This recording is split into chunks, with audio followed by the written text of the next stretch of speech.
Hey, what's up, everybody? Hope you guys are enjoying your weekend. We've got the RLCS NA Regional 2 event going on, as well as EU qualifiers for Regional 2, as well as a bunch of other different regions.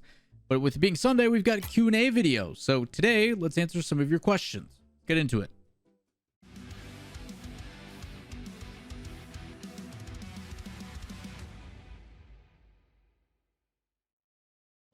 What's up, everybody? Hope you're doing well. First question is going to come from Ryan K. It says, with big orgs now in Rocket League, do you think there will be less org shifts? Last season, it seemed like orgs just came and went as they pleased whenever one result didn't go well.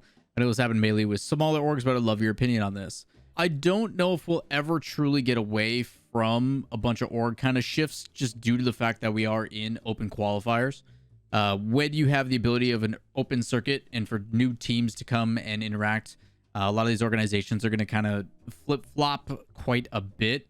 I will say, though, now with the way the season is and with there only being 2 transfers allowed in specific timeframes, I do expect to see some more long-term, not only organizations, but also teams. We're finally going to be able to, in my opinion, start to develop a fan base surrounding some rosters that are hopefully going to stick around for an extended period of time. No longer the days of the World Championship where you're going to be like, well, this player used to be on this team, and then he was on this team, but then he went here and transferred over here. Now he's here.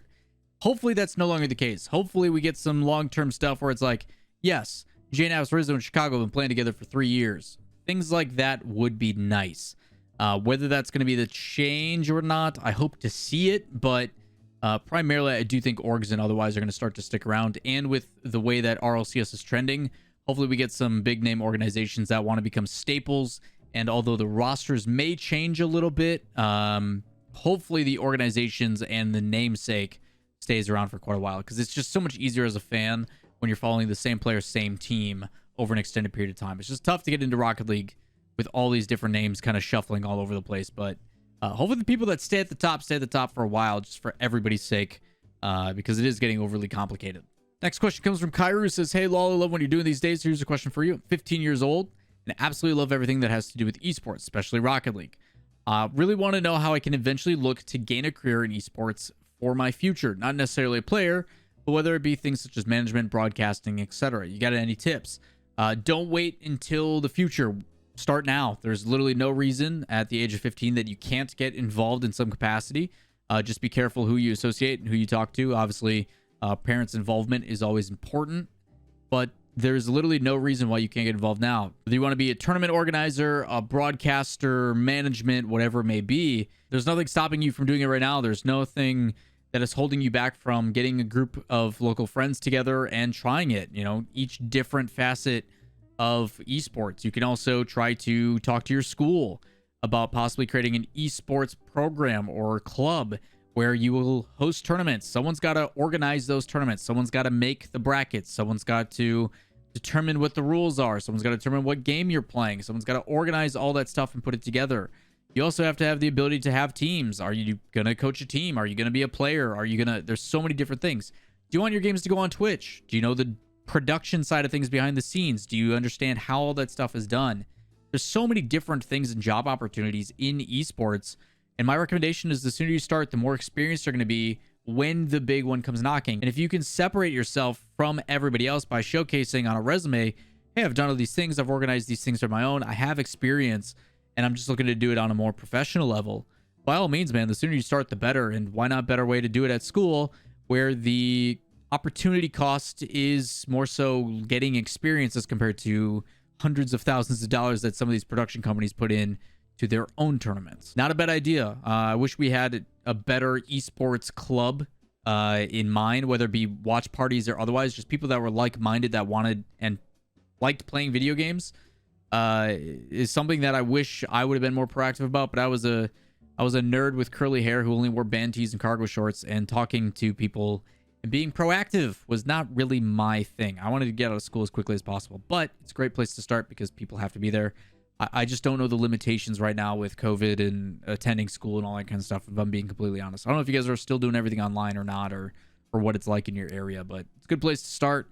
You can also do the same kind of concept with Discords, public servers, community organizations that put on tournaments. Most people recommend the Indie Gaming League is a really good place to kind of start And I'm sure they could always use more help on every community cast, whether it be as a caster, admin, whatever it may be. But you got to work your way up the ropes before you get that kind of responsibility. Up next comes from John. Says, I don't know if you're familiar with it, but I do think something like HLTV will work for Rocket League. Currently following series through Liquipedia when I'm not able to watch the series. When this happens with CSGO, HLTV feels great. It does. This is just kind of an over-encompassing thing about how there is so many cool tools and things created by the community that Valve then oversees and implements. And I hope some of this stuff does come in the future. I think Unreal Engine 5 is going to open up a lot of opportunities, which is pretty cool. But you look at all the workshop maps that Lettermir's made, you look at Baka's mod as a tool, you look at all these different things, and the implementation of those would be awesome. HLTV, for those that don't know, is absolutely incredible. The ability to do pick'ems and predictions and get in-game rewards, the ability to spectate literally any individual player's perspective is just, it's incredible. And digital passes and all that kind of stuff are things that I think will come with the new update. But HLTV is a conversation that we had, I mean, in even the very first season of RLCS, we're talking 5+ years ago. A lot of conversations about other things esports do well and wanting the implementation of that into Rocket League have been conversations that have been had at length that we all desperately want. HLTV is a fantastic tool. The fact that they, in Valve, CSGO kind of stuff, and obviously there's a lot of stuff beyond red tape, but the implementation of community-built features or ideas is something that's always awesome. And it does look like Psyonix is starting to do a much better job of bringing into the community, whether it be prolific figures, coaches, pros, casters, whatever, and getting their opinion on patches and updates and certain things they're working on. A lot of play testing and stuff is coming from that. So it does look like things are headed in that direction. It's just a matter of time that hopefully with the new engine, whatever that'll be, we'll implement a lot of these cool features. This is a question that I didn't get to last week because I totally forgot about it in my notes. But people want me to talk about 4-man rosters right now, in particular Kansas City Pioneers. They've had basically two staples with Freshness and Mektos, and then they've been swapping Wondermike and Kernovi at times to see how things are going. I am a firm believer that a 4-man roster automatically hinders your progress as a team. In a game like Rocket League with 3 people that are so important on the field, anytime not spent playing or practicing with that dedicated squad, to me, is a disadvantage. I look at Kansas City Pioneers, and I don't know if this is a product of it or not, but because the team is not making main events, they're not getting into top 16, although they are doing quite well because the team is extremely talented to make it into qualifiers, they are not, and I don't think anywhere near making it into top 16 currently, which is unfortunate because I look at the names on the list, I'm like, yeah, you guys are all pretty dang talented, but I feel you are hindering yourself every single time you play a 4-man roster. Rather than dedicating with 3 and figuring out the issues that you're having and building upon that, you are deciding instead to bring in a new player.